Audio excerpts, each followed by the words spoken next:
Hi, my name's Lucy Noakes and I'm the Rab Butler Professor of Modern History at the University of Essex in the UK. And I'm just going to talk to you fairly briefly about Spanish flu, death, grief and mourning in Britain. Now I'm going to try and share my screen with you because I've got a short PowerPoint to share.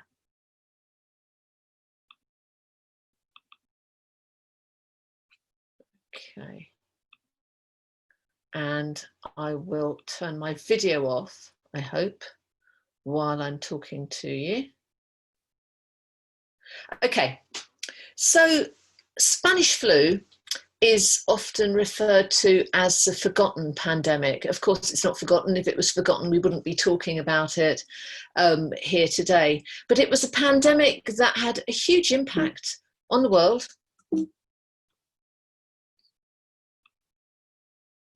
And on Britain in particular. So in Britain, you can see from the red dots, this is a kind of a snapshot midway through the pandemic. You can see that there were a large number of deaths in Brighton, where I'm talking to you from today. In total, just under 2,000 people died from Spanish flu. Between 25 and 100 million people died globally. Now, as we've seen in the COVID-19 pandemic, it's very difficult to get accurate numbers. Countries count differently, and for different reasons, they often perhaps don't want to count as accurately as they could have. But most historians, most medical historians estimate there were probably between 40 and 50 million dead of the Spanish flu. Of those, there were 228,000 fatalities in the UK. So overall, not in the UK, but overall, globally, quite likely killed more people than the weapons of the First World War did directly. But I would argue that the Spanish flu pandemic was intimately linked with the war. Historians of medicine have shown us how it was created in the mass army camps. It probably originated in a mass camp, in a large camp in Kansas, where humans and animals were living in very close proximity. It was then taken to France, the trenches of the Western Front.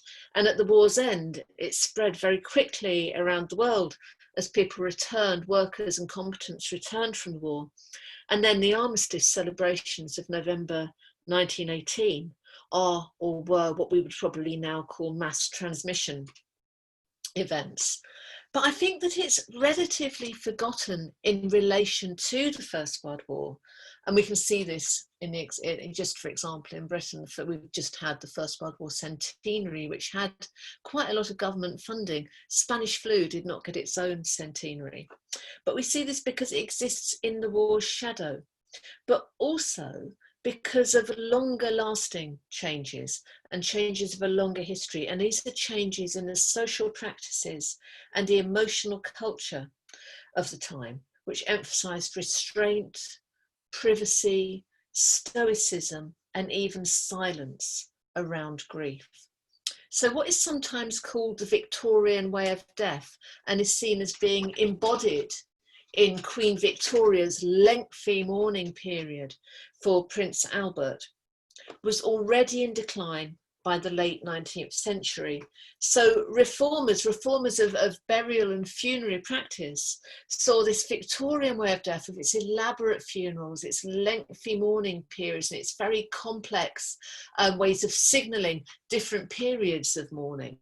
Reformers saw this as both indulgent and costly, and they praised restraint in bereavement. They said that the Victorian way of death had become a way of extracting money from people. And I think you can see an example of this here with a family mourning warehouse in Regent Street. So death had become big business by the middle of the 19th century.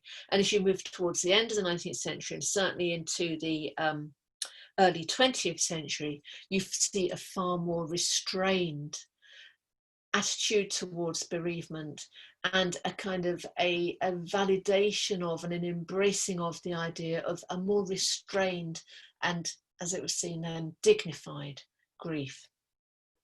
Now, this is kind of speeded up immensely by the horrors of the First World War. The First World War You see, 750,000 dead, roughly, competence for Britain. So you see further and fast moves towards this restrained culture of grief. So, for example, early on in the war, letters start to appear in newspapers saying that the bereaved, rather than wearing dead, which other people might find upsetting or distressing, they should wear an armband, which signified their pride in their competent dead.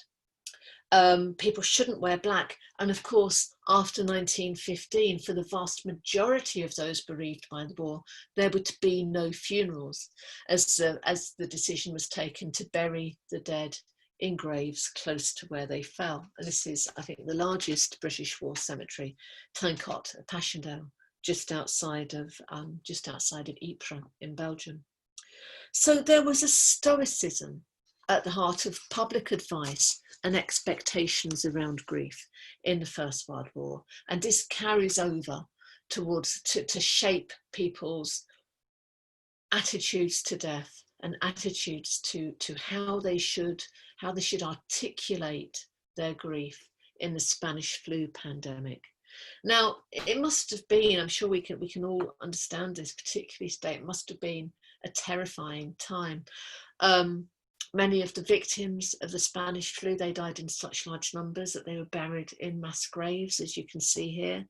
In London, temporary workers had to be recruited as grave diggers among rumours that the city was about to run out of coffins. In Birmingham, the military coming back from the war were conscripted to take bodies to mortuaries before they were demobilised. But the mourning for the huge loss of life, and this loss of life was described by the Times as a hurricane across the green fields of life, sweeping away our youth and leaving behind it a toll of sickness and infirmity that will not be reclaimed in this generation. I think it's an overused word perhaps, but the trauma of this huge wave of sickness and death following on right at the end of the First World War. I think that can't be we can't undercount that. It was really, really important. But I think that the emphasis on stoicism, on carrying on bearing your grief silently, means one of the key reasons that it's been, if not forgotten, certainly under-remembered for the rest of the 20th and the early 21st century. And I think we can see this, for example, in the way that pandemic victims of the Spanish flu, very rarely have their names on memorials. There are no mass acts of commemoration to remember these. I did quite a long search, and this is the only mass memorial that I can find specifically to victims of the Spanish flu pandemic, and this is in Auckland, in New Zealand. They were largely remembered in private and without public ceremonies of commemoration, and this meant that they were quite quickly overshadowed by the lost generation of the war dead. But I would just want to finish by arguing that the history of Spanish flu is part of the history of the war and part of larger histories of changing attitudes to death, grief, and memory in Britain. Okay, so thank you. I hope that was helpful, and I hope that was interesting. Okay, goodbye.